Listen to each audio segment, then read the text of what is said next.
तो दोस्तों हम आ चुके हैं आपके लिए एक नई वीडियो में एक नए टॉपिक के साथ।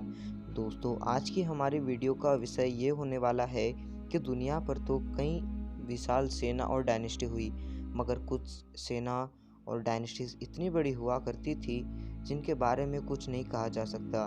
तो ऐसे ही 5 डायनेस्टीज या कई सेना के बारे में आज हम आपको बताने जा रहे हैं, तो वीडियो को पूरा एंड तक ज़रूर देखिएगा। इस वीडियो में हमने उन पांचों सेनाओं और पांचों डायनेस्टी को पूरे अच्छे तरह से बताने की कोशिश की है। तो दोस्तों वीडियो शुरू करने से पहले हम आपको उन पांचों डायनेस्टीज या एम्पायर्स के नाम ज़रूर बताना चाहेंगे। तो जो 5वें नंबर पे डायनेस्टी है जिसने इंडिया पर राज किया था वो है चोला एम्पायर। 4th नंबर पे है प्रतिहरा एम्पायर। 3rd नंबर पे गुप्त एम्पायर। 2nd नंबर पे कुशन एम्पायर और 1st नंबर पे द ग्रेट मौर्यन एम्पायर का नाम जिक्र हुआ है। दोस्तों आज हम इन्हीं पांचों एम्पायर के बारे में विस्तार से बात करने जा रहे हैं। दोस्तों 2nd सेंचुरी यानी कि 200 से 300 बीसी तक तमिलनाडु बहुत ही छोटा साम्राज्य हुआ करता था, जिसके अंदर द चोला एम्पायर स्थापित हो चुका था। चोला एम्पायर के शासकों ने अपने कठिनाइयों और परिश्रमों से तमिलनाडु को इतना विशाल कर दिया जिसका नतीजा आज आप सब लोगों के सामने ही है। तो दोस्तों शुरुआती दौर पर चोला एम्पायर के शासकों ने अपना शासन तमिलनाडु पर अच्छे तरह से नहीं जमा पाए, मगर तमिलनाडु पर ही 10th सेंचुरी यानी कि 1000 बीसी से उनका शासन चालू हो गया था, क्योंकि उस समय तक उन्होंने पूरे साउथ इंडिया को अपने अधीन ले लिया था। और इसके साथ ही जब उन्होंने साउथ एशिया की ओर अपना हमला किया तो वो साउथ एशिया जीतने में नासफल रहे। इसका कारण कुछ ज्योग्राफिकल रीजंस था, यानी कि वहाँ के पहाड़ के बारे में उन्हें उतनी जानकारी नहीं हुआ करती थी।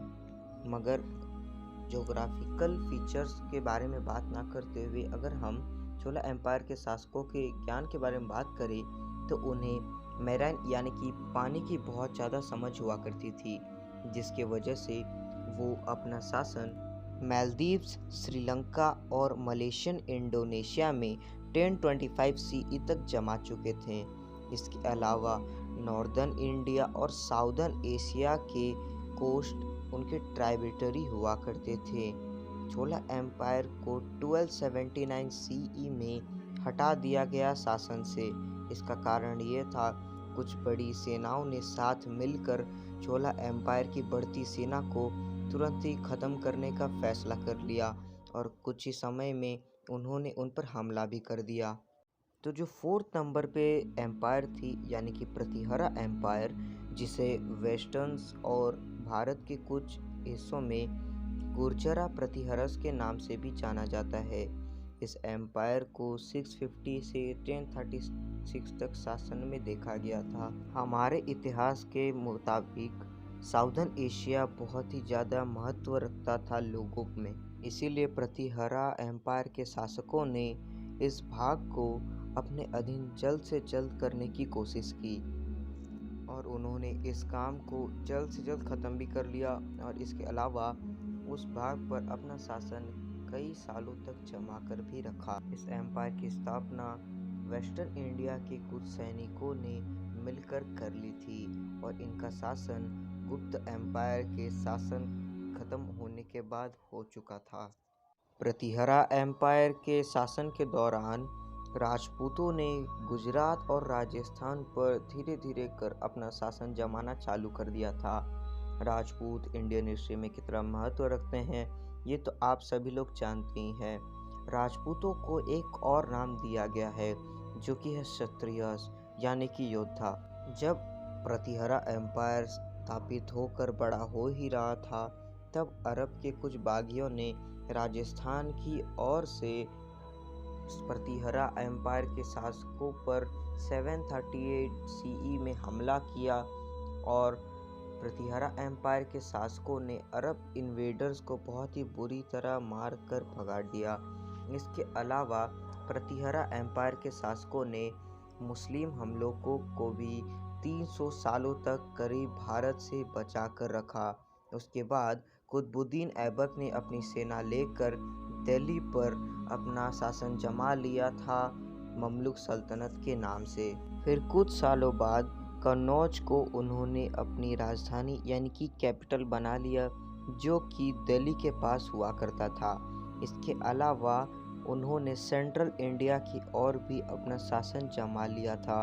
उन्होंने वेस्टर्न और सेंट्रल एशिया दोनों तरफ ही अपनी बड़ी सेनाओं को बैठा रखा था, जिसके मदद से अगर कोई भी सेना उन पर हमला करने की कोशिश करे तो उन्हें तुरंत ही जानकारी मिल और उन्होंने तुरंत उन पर हमला करने का हुक्म मिल जाए। इन सब के अलावा अगर हम बात करें कि किस तरह प्रतिहरा एम्पायर का खात्मा हुआ, तो उसके रिकॉर्ड्स कुछ ऐसे मौजूद हैं कि एक अफ़गानिस्तान के मुस्लिम यानी कि महमूद ऑफ गजनी ने जब प्रतिहरा एम्पायर की राजधानी कन्नौज पर हमला किया, तब उसने वहाँ का सारा सोना लूट लिया।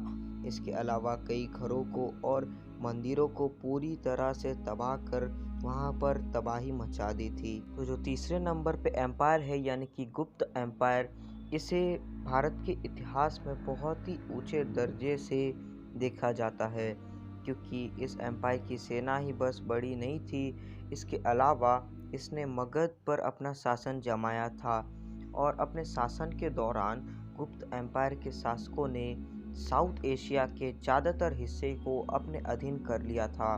गुप्त एम्पायर का शासन 320 सी से चलकर 550 सी तक चला था। 320 बीसी में उनका शासन अच्छे तरह से नहीं जम पाया था, क्योंकि उस समय मौर्य एम्पायर का मगध पर शासन जमा हुआ था, जिसे वो बिल्कुल भी ख़त्म करने पे बेकाबू नहीं हो पा रहे थे। मगर जो 185 बीसी में मगध पर से मौर्य एम्पायर का खात्मा हुआ, तब गुप्त एम्पायर ने अपना शासन पूरी तरह से वहाँ पर जमा लिया। इंडिया का आने वाला एज है यानी कि द गोल्डन एज, वो आज इसलिए इतना प्रसिद्ध है क्लासिकल सिविलाइजेशन, और आज के समय में इसका कारण भी गुप्त एम्पायर ही है। इस एज में हर तरफ शांति ही फैली हुई थी, कहीं पर भी लड़ाई का नामो निशान नहीं हुआ करता था, जिसके वजह से प्रजा आराम से अपना जीवन व्यतीत कर सकती थी। इसके अलावा जब गुप्त एम्पायर का लगभग बहुत बड़ा सेना हो चुका था, तब उन्होंने ना तो अपनी सेना को बढ़ाने में ज़्यादा ध्यान दिया, ना तो अपने सेना के द्वारा हासिल किए ज़मीनों पर उन्होंने तब उस लोगों पर ध्यान दिया जो गुप्त एम्पायर के शासकों को मारकर वहाँ पर अपना शासन जमाने की कोशिश कर रहे थे। जहाँ पहले उस समय आज का दौर का बंगाल एक कीचड़ों से भरा हुआ जगह हुआ करता था, गुप्त एम्पायर ने अपनी प्रजा के साथ मिलकर उस जगह को रहने लायक बना दिया, और आज वो इतना अच्छा हो चुका है कि जिससे वहाँ पर कई मात्रा में लोग मिल सकते हैं। इन सब के अलावा गुप्त एम्पायर के शासन के दौरान बहुत ही अच्छी चीज़ें भी हुई थी। उनके शासन के दौरान ज़ीरो का आविष्कार हो चुका था, चेस खेलना आरंभ हो चुका था, और एस्ट्रोनॉमिकल और मैथ्स के बारे में बहुत ही भारी मात्रा में चर्चा हो रही थी। इसके अलावा अब हम बात करते हैं सेकंड एम्पायर यानी कि द कुशन एम्पायर, जिसका शासन 135 बीसी से 375 बीसी तक चला था। तो दोस्तों, इस एम्पायर का शासन नॉर्दर्न अफ़गानिस्तान में हुआ था, कुछ यूएज़ी नोमैड्स यानी कि कुछ ऐसे लोगों से जो बाकी के शासकों से परेशान हो चुके थे, जिनका शासन ज़ीज़ैंग में हो रहा था हैन डायनेस्टी के अधीन, जो कि आज चाइना में पाया जाता है। यूएज़ी नोमैड्स को ज़ीज़ैंग यानी कि हैन डायनेस्टी में बहुत ही ऊंचा दर्जा हासिल था। जब उन्होंने उन जगहों को छोड़ दिया, तो ग्रीको ब्रिटेन के शासकों ने अपनी किंगडम को उस ओर फैलाना चालू कर दिया, और उनके शासकों ने हिंदू कुश माउंटेन्स को भी अपने अधीन कर लिया, जो आज भारत और पाकिस्तान में स्थापित है। इसके अलावा ग्रीको बैक्ट्रियन के किंगडम ने अपने आप को फैला लिया गंगास के वैली की ओर, और उन्होंने अफ़गानिस्तान, सेंट्रल एशिया और जिनजियांग को भी अपने अधीन कर लिया। इसके अलावा ग्रीको ब्रिटेन किंगडम ने ट्रेड रूट्स यानी कि समुद्री रास्तों से व्यापार करने के ज़रिए बना लिए, जो कि था भारत, चाइना, पर्शिया और रोम से।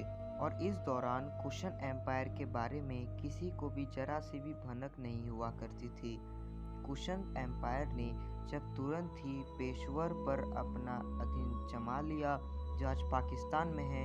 इसके अलावा उन्होंने मथुरा पर भी अपना शासन जमा लिया जो कि आज भारत में है। और जब कुशन एम्पायर अपने आप को फैला ही रहा था तब बुद्धिज्म सेंट्रल एशिया यानी कि मध्य एशिया में बहुत ही ज़्यादा प्रसिद्ध हो गया था। इसके अलावा बुद्धिज्म तब और भी ज़्यादा प्रसिद्ध हो गया जब कनिष्क जो कि गुप्त एम्पायर के 4th बुद्धिस्ट एम्परर बने और उन्होंने बुद्धिज्म को एक स्टेट रिलीजन के नाम पर घोषित कर दिया। इसके अलावा कनिष्क ने अपनी सेना को इतना ज़्यादा विशाल बना लिया जिसे पूरे सेंट्रल एशिया से उन्होंने कवर कर लिया।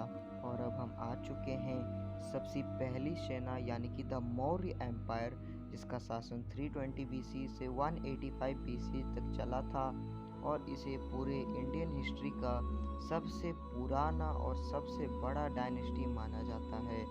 इस एम्पायर ने अपनी सेना इतनी विशाल कर ली थी जिसके बारे में आज कुछ नहीं कहा जा सकता। इस एम्पायर ने नॉर्दर्न इंडिया की ओर अपना शासन जमाया था जिसमें मगध भी स्थापित था जो कि आज बिहार में है। जब मौर्य एम्पायर की बढ़ती सेना को देख अलेक्जेंडर द ग्रेट ऑफ मैसिडोन ने यानी कि इजिप्ट के शासक ने चंद्रगुप्त फर्स्ट पर हमला कर दिया।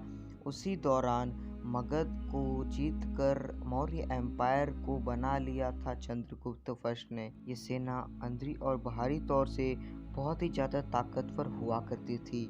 इसके अलावा चंद्रगुप्त फर्स्ट ने फॉरेन पॉलिसीज यानी कि बाहर के शासकों से भी अपना काम चलाना चालू कर लिया था, जिसे आज पूरी दुनिया ट्रेडिंग बिजनेस के नाम से भी जानती है। तो दोस्तों, आप सभी लोगों ने महान चाणक्य का नाम तो जरूर सुना होगा। ये चंद्रगुप्त फर्स्ट के गुरु हुआ करते थे। इसके अलावा जितने भी फॉरेन पॉलिसीज थी ये सारी उन्होंने अपने मुख्यमंत्री यानी कि चाणक्य पर डाल रखी थी। चाणक्य ने इस पर एक बुक भी लिखी है यानी कि द अर्थशास्त्र, जिसमें मौर्य एम्पायर के बारे में पूरे अच्छे तरीके से बताने की कोशिश की गई है। अलेक्जेंडर थर्ड ऑफ मैसिडोन के जनरल्स के साथ बातचीत कर चंद्रगुप्त फर्स्ट ने अफगानिस्तान और ईरान पर अपना शासन जमा लिया था।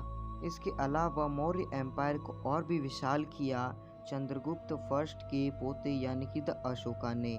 उन्होंने साउथ एशिया की ओर अपना शासन जमा लिया और कुछ ही क्षेत्र बचे थे जिस पर अशोका ने अपना शासन नहीं जमाया था। आज पूरी दुनिया अशोका को इसलिए जानती है क्योंकि अशोका ने बुद्धिज्म मान लिया था, मगर उससे पहले उन्होंने एक बहुत ही विशाल सेना के साथ कलिंगा, जिसे आज उड़ीसा के नाम से जानती है दुनिया, उस पर बहुत ही खूंखार हमला किया था 260 BC में, जिसका पछतावा करते हुए उन्होंने बुद्धिज्म अपना लिया और उसके बाद उन्होंने ज़्यादातर लड़ाइयाँ नहीं लड़ी और उनके जनरल्स ने बाकी के एम्पायर को संभाल लिया।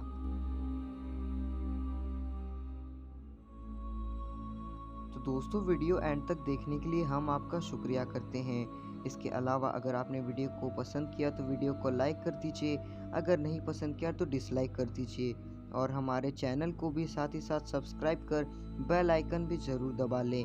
हम आपसे मिलते हैं एक और इंटरेस्टिंग वीडियो में इंटरेस्टिंग बातों के साथ। तब तक के लिए शुक्रिया।